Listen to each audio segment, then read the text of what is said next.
Today's case will be narrated by the amazing channel, The Crime Reel. So sit back as the crime reel takes us to 20th century England. Ethel Lily Brown was born in the English County of Lincolnshire in the year 1891.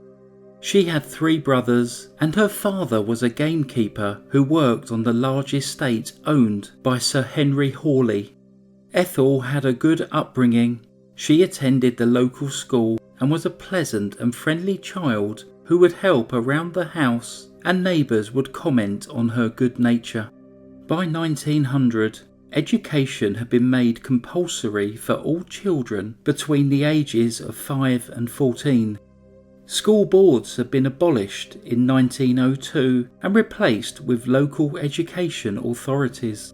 Many children left school on their 14th birthday, and Ethel, who had always been hard-working around the house, was keen to earn her own income.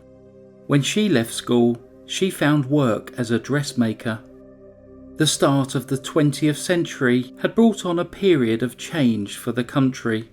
On the 22nd of January 1901, Queen Victoria had died, bringing an end to her 63-year reign of Queen of the United Kingdom. She was succeeded by her son, Edward VII. More factories were being built, and with the increasing use of the telephone and more people gaining access to motor vehicles, things seemed very exciting for a young teenage girl just starting out in life. In 1914, when Ethel was 23 years of age, she discovered that she was pregnant. Although attitudes towards unmarried mothers were changing, there were still many who believed that women who conceived without being married showed a lack of moral character.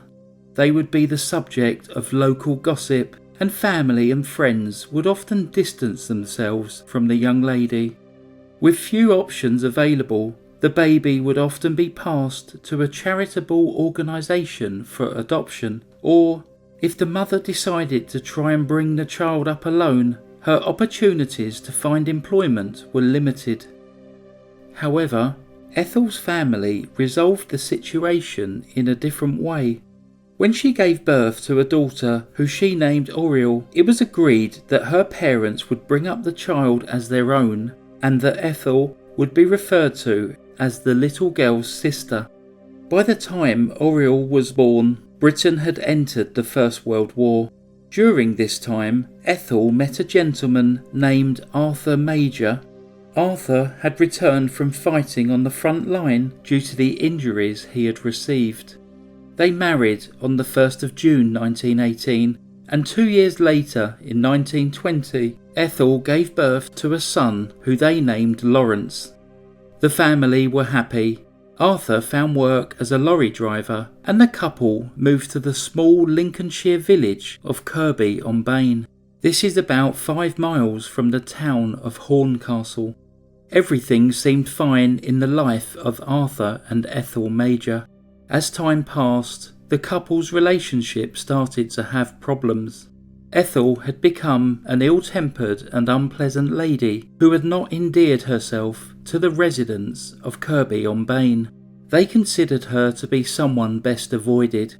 Things between Arthur and Ethel became worse when he started to hear rumours that his wife's younger sister, Oriel, was not her sister at all, but her illegitimate daughter.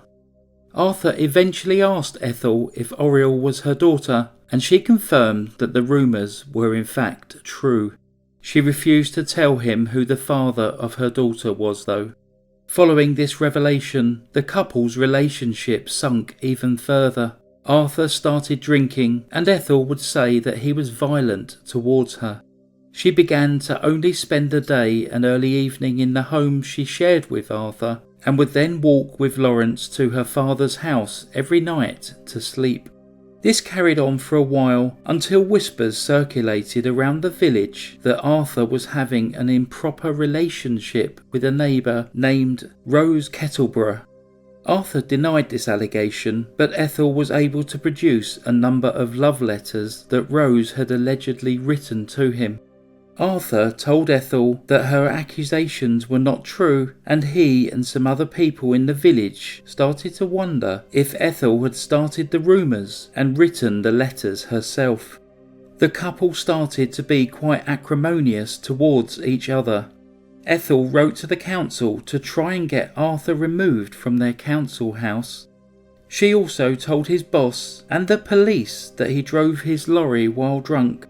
Arthur was not removed from his house and did not lose his job, but the allegations about him made him extremely anxious. His response was to tell her that he would no longer take responsibility for any of her debts. Things between the couple seemed to have deteriorated so much it was difficult to know how they would be able to mend their differences. But divorce was still very rare.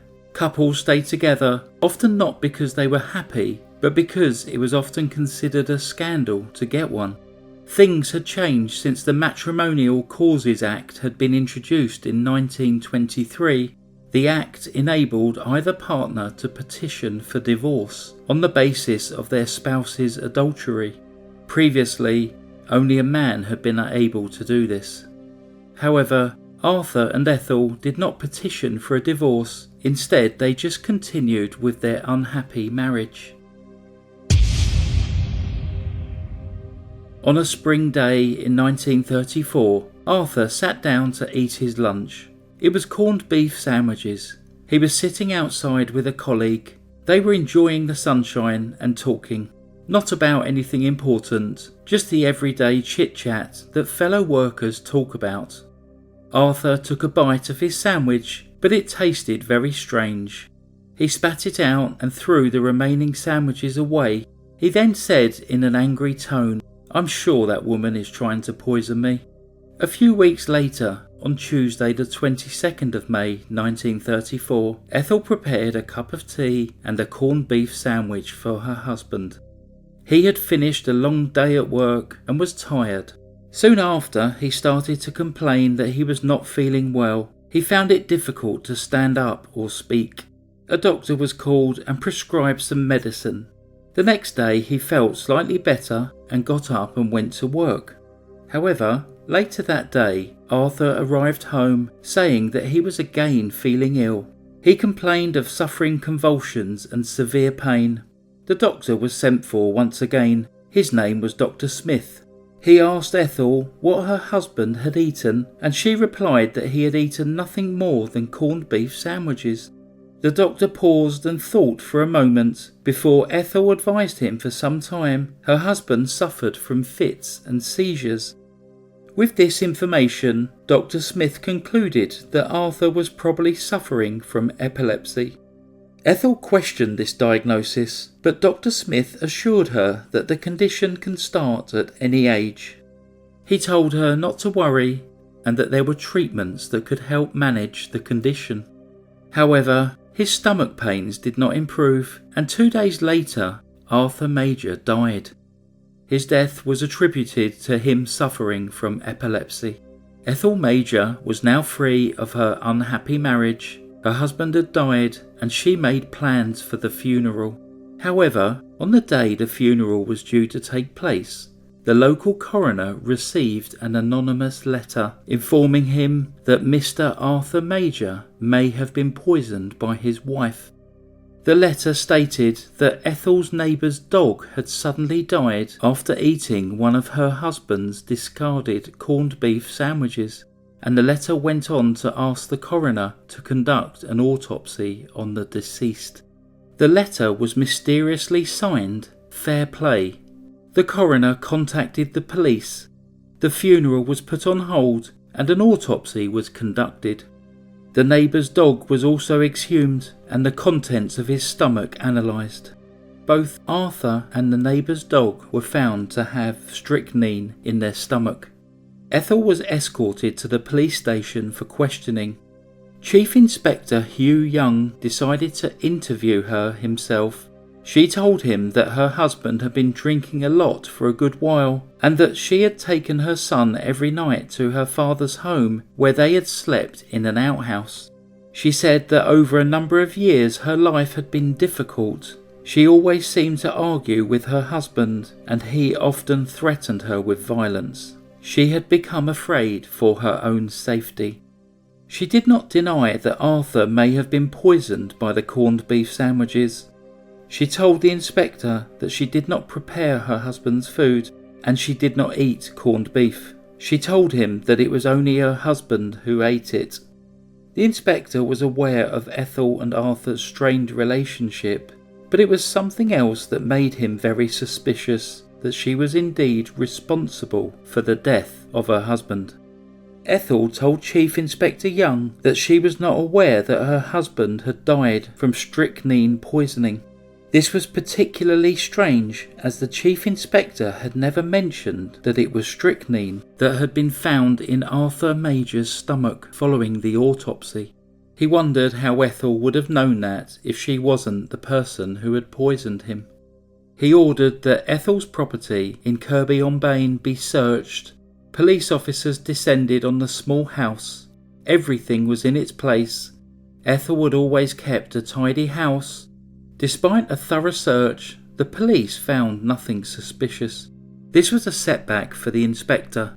He knew that it would be difficult to charge Ethel with lacing her husband's food with strychnine without any evidence that she had access to the poison. The Chief Inspector thought about what to do next. He decided to approach Ethel's father. He knew that he worked as a gamekeeper and would undoubtedly have access to the poison as a form of pest control. Mr. Brown confirmed that he did indeed keep strychnine for that purpose, but he kept it in a secure locked box for which he had the only key. When the inspector asked if there had ever been another key for the box, Mr. Brown remembered that there had once been 2 keys, but the other one had been lost many years before. The Chief Inspector sent his officers to search the Major's house again. This time, however, they would not be looking for strychnine. They were looking to see if they could find the second key for Ethel's father's poison box. The search uncovered a number of keys, one of which looked very similar to the key that they were looking for. The Chief Inspector took it to Mr. Brown's house. He then put it in the lock of the poison box, and no one was surprised when, after a small turn of the key, the box sprung open. Chief Inspector Young looked at the poisons inside. One of them was strychnine. Mrs. Ethel Lily Major was arrested and charged with the murder of her husband.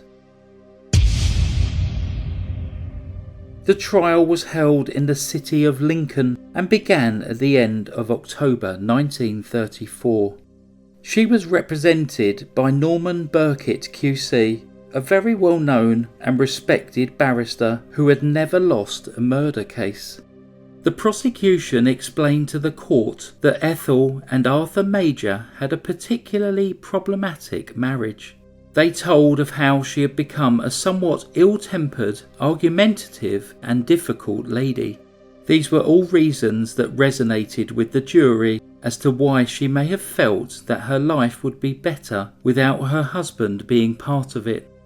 Ethel's doctor took the stand and said that on one visit to his practice, she spoke in very negative terms about the deceased when she said, "Doctor, now you understand why I have been ill.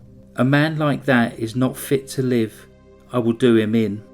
The doctor said that he just thought it a flippant remark and had not taken it seriously. Chief Inspector Young told the court of his interview with Ethel.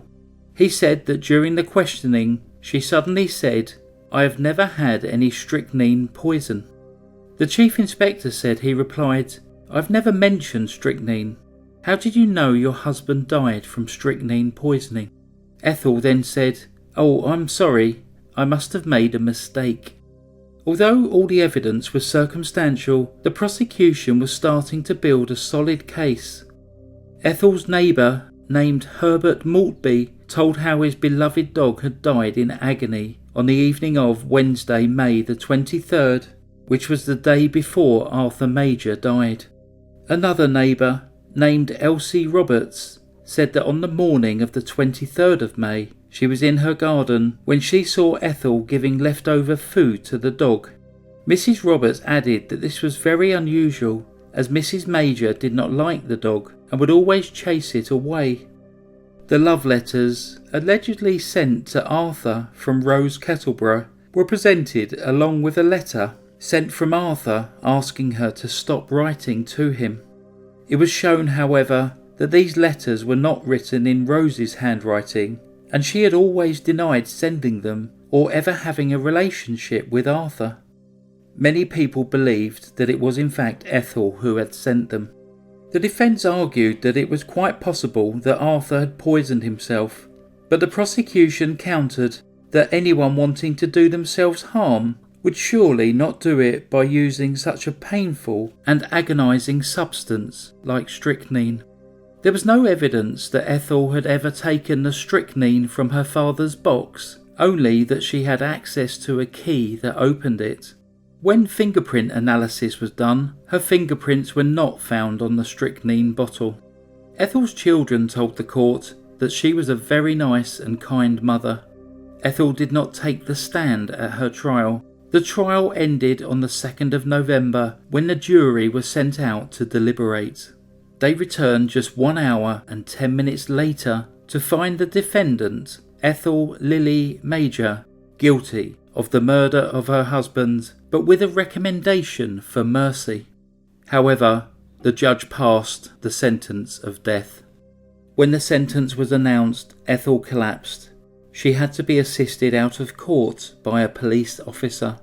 The case had fascinated the public. Many people believed that Ethel was the victim of a violent husband, and the sentence had not reflected the terrible circumstances in which she had found both herself and her son.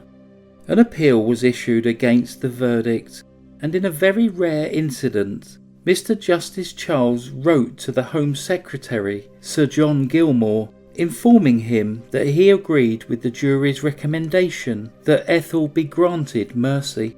However, the Home Secretary disagreed and the sentence was not commuted. A telegram was sent to the King asking for mercy, but received no response. Ethel Lily Major spent her final days writing letters to her family, especially her 2 children. She was hanged at Hull Prison on the 19th of December 1934. The identity of Fair Play is still unknown. I would just like to say thank you to Briefcase for collaborating with me on this case. You wrote a great story there. For those of you interested, my channel is called The Crime Reel, and I cover true crime stories, normally 1950s and newer. It would be great to see you at the channel. Thanks again, Briefcase, for the collaboration.